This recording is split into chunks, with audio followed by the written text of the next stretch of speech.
Question number 9 is about meiosis before the cell has these two chromosomes, for example, and then in first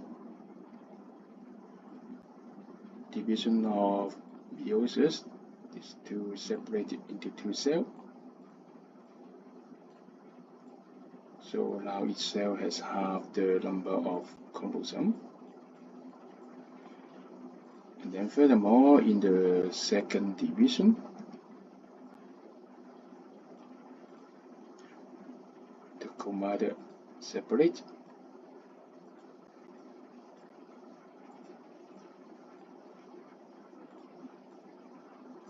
So it is the second division of meiosis.